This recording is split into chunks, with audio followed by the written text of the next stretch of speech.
A human warship descends into the battle zone, ready to change everything. They called it the Eternal Siege. For 20 years, the coalition of the Nine Suns had encircled the rebel fortress world of Thessar. The planet's ragged defenders, an alliance of outcasts, freethinkers, and exiles, had resisted wave after wave of bombardment. No supply ship slipped through. No reinforcements arrived. Only the coalition's blockading fleets, patient and pitiless, drifted in orbit.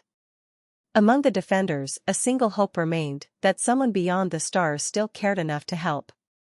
For 20 years, no one came. Until the day the sky split open. Commander Vale Riker had never seen anything like it.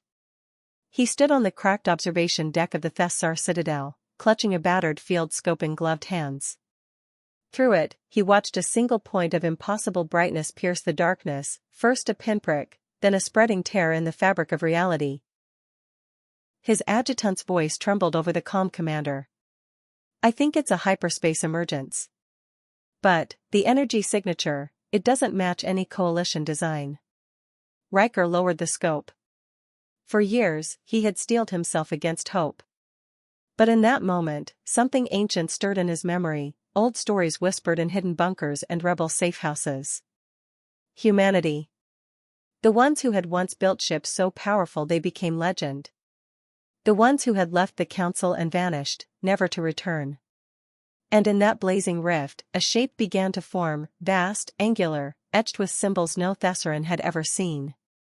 On the coalition flagship Vigilant Sovereign, Fleet Marshal Warship watched in disbelief as his sensor officers scrambled for answers. "Report," he barked. "Sir, a vessel has exited hyperspace. Single contact. Its mass, it's enormous. Larger than any known dreadnought." A tactical overlay flickered into existence above the command dais. Warship's breath caught in his throat. The contact was so massive it obscured the starfield behind it. Even in the simplified wireframe, it looked monstrous, 5 kilometers of armored hull, bristling with weapon emplacements. Its drive signature burned so hot that half the coalition sensors were blinded.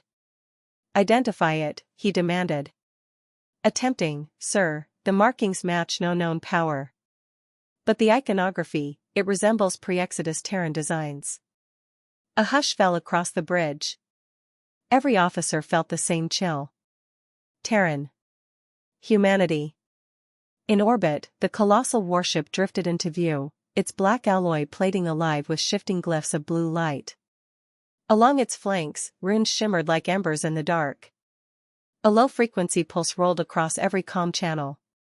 Commander Riker felt it before he heard it, a vibration in his bones, an ancestral memory screaming to life.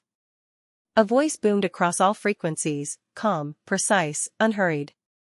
"This is the Terran Union battleship Aegis Eternum. You will cease hostilities against Thessar and withdraw your blockade immediately." No one moved. No one spoke. For a moment, the galaxy seemed to hold its breath. Fleet Marshal Warship leaned forward, his voice a hoarse whisper. "They can't be serious." Then the Terran voice returned, this time edged with something older than patience. "This is your only warning." The coalition had spent centuries perfecting the calculus of fear. They had shattered empires, enslaved worlds, erased entire species with cold efficiency. They had never fought the Terran Union. Warship gestured sharply. "All batteries, target that vessel. Fire at will." The first salvo streaked toward the Aegis Eternum, hundreds of antimatter torpedoes and mass driver slugs. Thessar's defenders watched in mute horror. For a heartbeat, nothing happened. Then the Terran ship's hull erupted in a lattice of glowing hexagonal shields. The incoming projectile struck and disintegrated without leaving a scratch. A single line of pale blue fire split the darkness, a graviton lance, precise as a surgeon's scalpel. One of the coalition's heavy cruisers folded in on itself like paper and vanished in a silent implosion.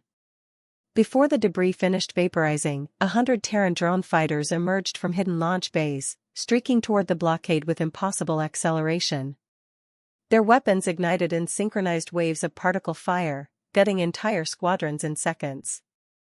On the Aegis Eternum's bridge, Captain Leora Sato regarded the tactical holosphere impassively.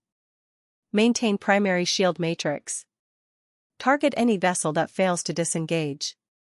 Commander Riker clutched the observation deck railing so hard his knuckles turned white. This was no rumor. No half-remembered myth. Humanity had returned. And they had come to end the siege. The coalition fleet tried to regroup, but their formations were already unraveling.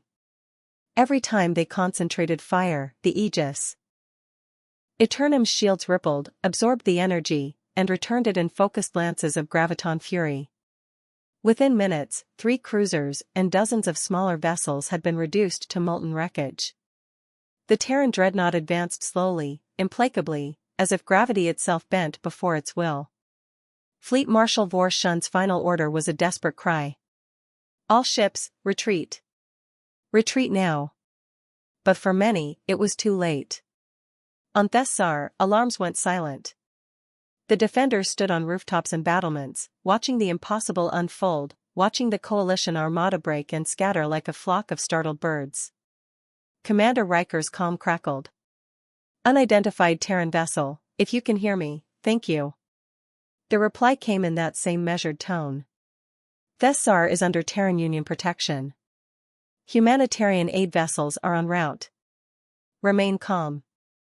You are not alone. Hours later, as rescue ships descended to Thessar's surface, the Aegis Eternum held its station above the battered world. Silent, watchful, and untouchable. Across the galaxy, broadcast relays captured the battle in all its impossible clarity. Millions watched as the coalition fleet, once the terror of 100 star systems, fled before a single human warship. Governments convened emergency councils. Admirals rewrote contingency plans. And in the shadows of forgotten archives, historians whispered a truth no longer deniable. Humanity had never vanished. They had simply chosen to wait. When the Aegis Eternum departed Thessar orbit, the stars seemed to blaze a little brighter in its wake. For the first time in living memory, the oppressed and forgotten dared to believe. Because if a single Terran ship could scatter an entire fleet, then perhaps the age of tyrants was ending. Perhaps humanity had returned to change everything.